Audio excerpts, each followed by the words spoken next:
Hello students, मैं doctor निशा बंसल, सहायक आचार्य EAFM राजकीय महाविद्यालय सुमेरपुर से।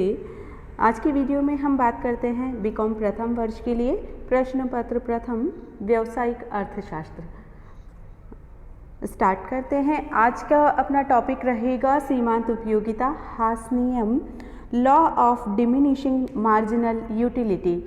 इस वीडियो में हम चर्चा करेंगे सीमांत उपयोगिता हास नियम का अर्थ, सीमांत उपयोगिता हास नियम की परिभाषा, सीमांत उपयोगिता हास नियम की मान्यताएं और सीमांत उपयोगिता हास नियम की व्याख्या आदि टॉपिक्स पर हम चर्चा करेंगे। तो आइए स्टार्ट करते हैं सीमांत उपयोगिता हास नियम के अर्थ से। देखिए, law of diminishing marginal utility या सीमांत उपयोगिता हास नियम की जहाँ तक बात है तो अर्थशास्त्र का एक महत्वपूर्ण नियम है ये, और इसका प्रतिपादन सर्वप्रथम 1854 में जर्मन अर्थशास्त्री H. गॉसेन ने किया था। इसे गॉसेन का प्रथम नियम भी कहा जाता है। मोस्ट इम्पॉर्टेंट है क्योंकि जनरली जो कॉम्पिटिशन्स एग्ज़ाम हैं उनमें ये क्वेश्चन पुटअप किया जाता है, तो इसलिए ये बहुत ही ध्यान देने वाली बात है।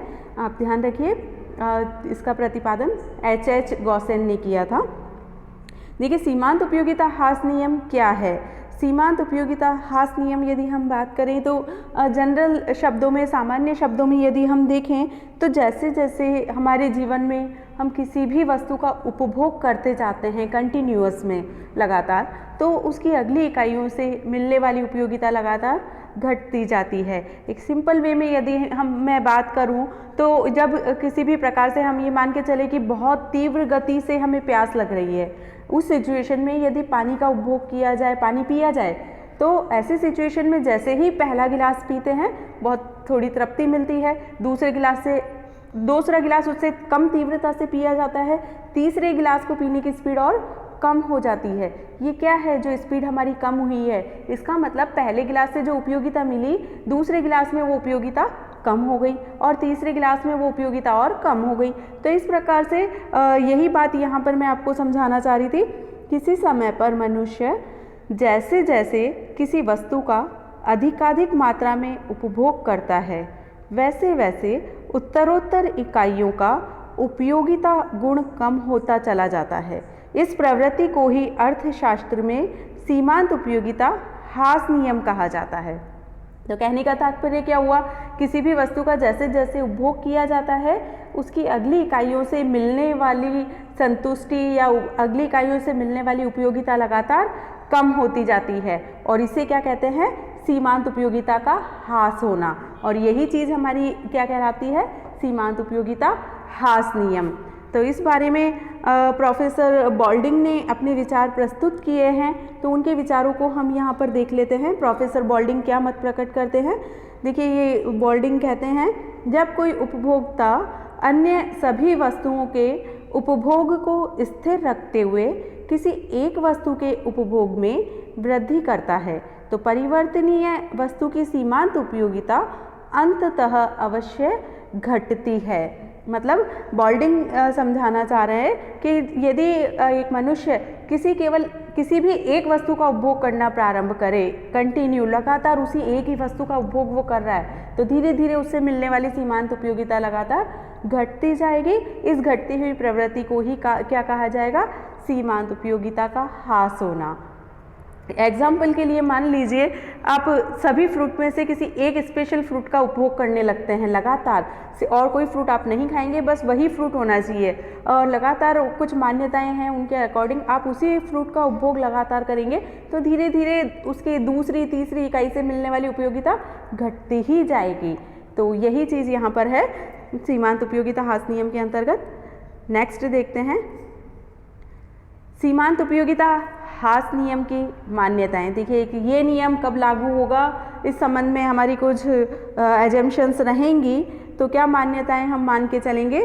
तो फर्स्ट मान्यता हमारी है वस्तु की समरूप इकाइयाँ, होमोजीनियस यूनिट्स ऑफ कमोडिटी, यानी कि जो उपभोग की जाने वाली वस्तु हैं उसकी इकाइयाँ बिल्कुल समरूप होनी चाहिए, अर्थात वस्तु की इकाइयों का आकार, प्रकार, रंग, रूप, गुण आदि समान होने चाहिए, उनमें किसी प्रकार का कोई परिवर्तन नहीं होना चाहिए।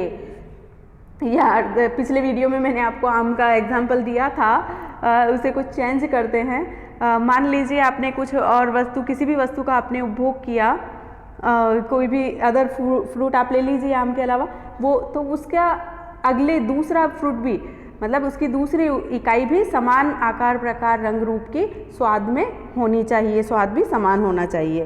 तो इस प्रकार से नेक्स्ट हम मान के चलते हैं उपभोग की निरंतरता, कंटिन्यूटी इन कंजम्पशंस, यानी कि ये नियम तभी क्रियाशील होगा जब उपभोक्ता द्वारा उपभोग की जाने वाली वस्तु और उसका उपभोग का क्रम निरंतर जारी रहे, वो रुके नहीं, उसमें कोई रोक नहीं हो। तो इस प्रकार से यानी कि समयांतर उपभोग के अंतर्गत नहीं होना चाहिए, तभी ये नियम क्रियाशील होगा, अन्यथा ये नियम क्रियाशील नहीं होगा। इसलिए उपभोग की निरंतरता लगातार बनी रहनी चाहिए। नेक्स्ट देखिए, उपभोग इकाइयाँ समुचित या पर्याप्त हों, एडिक्वेट यूनिट्स ऑफ कंजम्पशन, यानी कि उपभोग की जाने वाली इकाइयाँ बिल्कुल पर्याप्त मात्रा में होनी चाहिए।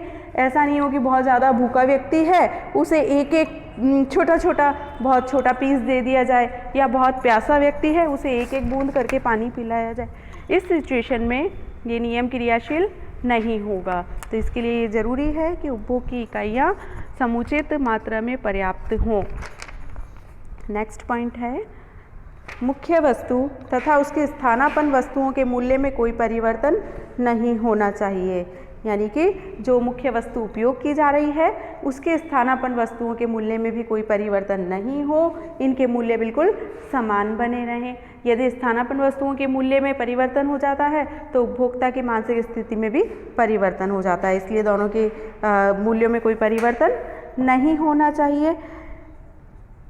नेक्स्ट पॉइंट हम देखते हैं, उपभोक्ता की मानसिक स्थिति में परिवर्तन नहीं हो, no change in mentality of consumer, यानी कि ये नियम कब क्रियाशील होगा, जब उपभोक्ता की मानसिक स्थिति में कोई परिवर्तन नहीं हो, उसकी मानसिक स्थिति पहले जैसी थी बाद में भी वैसी ही बनी रहे, तभी ये नियम क्रियाशील होगा, अन्यथा ये नियम क्रियाशील नहीं होगा।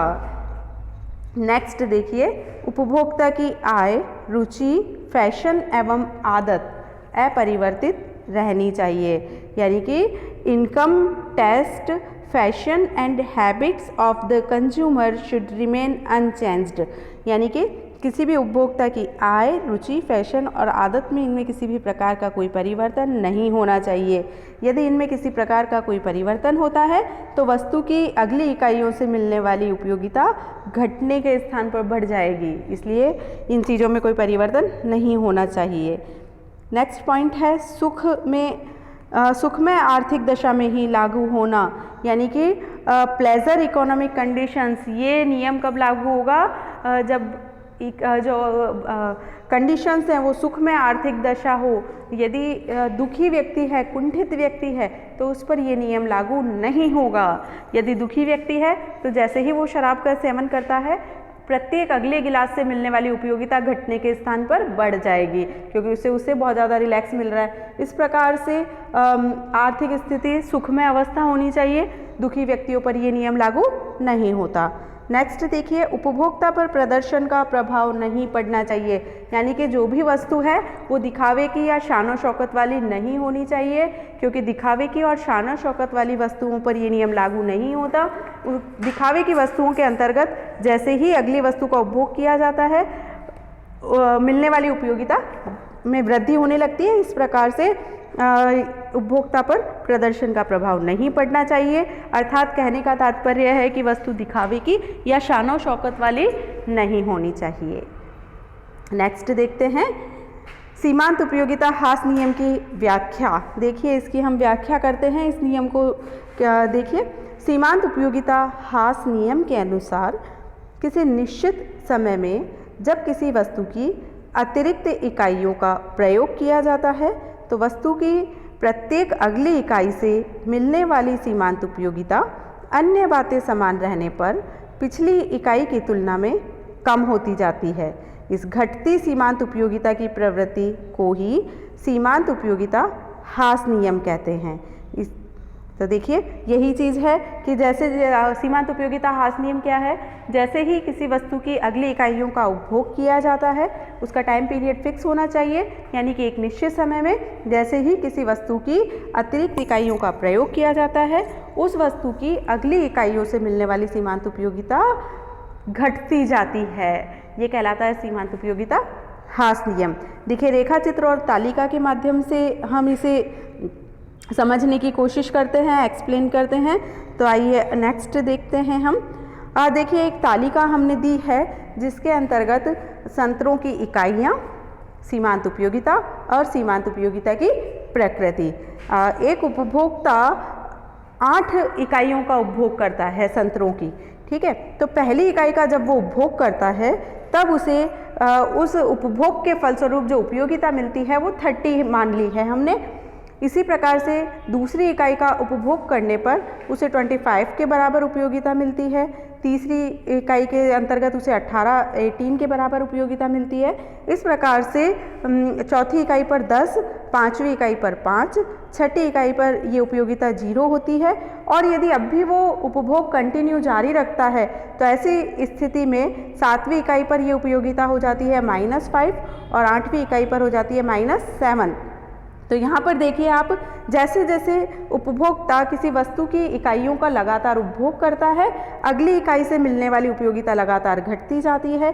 एक बिंदु ऐसा आता है उस समय यदि उपभोक्ता उपभोग जारी रखता है तो मिलने वाली उपयोगिता 0 हो जाती है और उसके पश्चात भी उपभोग जारी रखा जाता है तो मिलने वाली उपयोगिता ऋणात्मक हो जाती है। तो वही चीज़ यहाँ दिखाई गई है।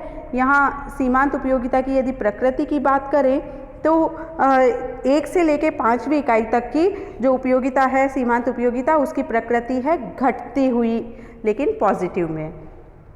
छठी इकाई पर पूर्ण संतुष्टि का बिंदु है जहां मिलने वाली उपयोगिता 0 हो जाती है और इसके बाद भी यदि उपभोग जारी रखा जाता है तो 7वीं और 8वीं इकाई पर यदि उपभोग किया जाता है तो ऋणात्मक सीमांत उपयोगिता उसे प्राप्त होने लगती है।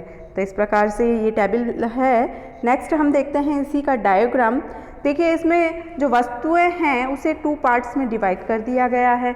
कुछ वस्तुएं टिकाऊ वस्तुओं के संबंध में और विभाज्य वस्तुओं के संबंध में। अब अविभाज्य वस्तुएं ऐसी हैं जिनका हम विभाजन नहीं कर सकते और यदि उनका विभाजन कर दिया जाए तो उनसे मिलने वाली उपयोगिता 0 भी हो सकती है। जैसे कि आपने देखा होगा टीवी, फ्रिज, कूलर, एसी, ये एक ही यूनिट इनका कंजम्पशन करना पड़ता है, इनका विभाजन संभव नहीं होता। तो ऐसी सिचुएशन में इनका स्तंभाकार चित्र बनता है, रेखा चित्र बनता है। आप देखिए इसमें सीमांत उपयोगिता लाइन दिखाई है जो दिखा रही है कि पहली यूनिट पर उपभोग करने पर 30 के बराबर उपयोगिता मिली है, दूसरी यूनिट पर 25 के बराबर, तीसरी यूनिट का उपभोग करने पर 20 के बराबर उपयोगिता प्राप्त होती है।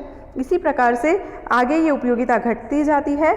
छठी इकाई पर उपयोगिता 0 हो जाती है जहाँ पर पूर्ण तृप्ति का बिंदु दिखाया गया है 0 उपयोगिता के अंतर्गत और उसके बाद भी उपभोग जारी रखने पर 7वीं और 8वीं इकाई पर उपयोगिता माइनस में चली गई है, ऋणात्मक सीमांत उपयोगिता को दर्शाया गया है। तो इस प्रकार से अविभाज्य वस्तुओं के संबंध में स्तंभाकार रेखा चित्र बनता है। और विभाज्य वस्तुएं जिनका विभाजन संभव होता है, विभाजन करके उनका उपयोग किया जा सकता है, जैसे जितने भी लिक्विड पेय पदार्थ है या अन्य सब्जियां वगैरह है उनका विभाजन किया जा सकता है।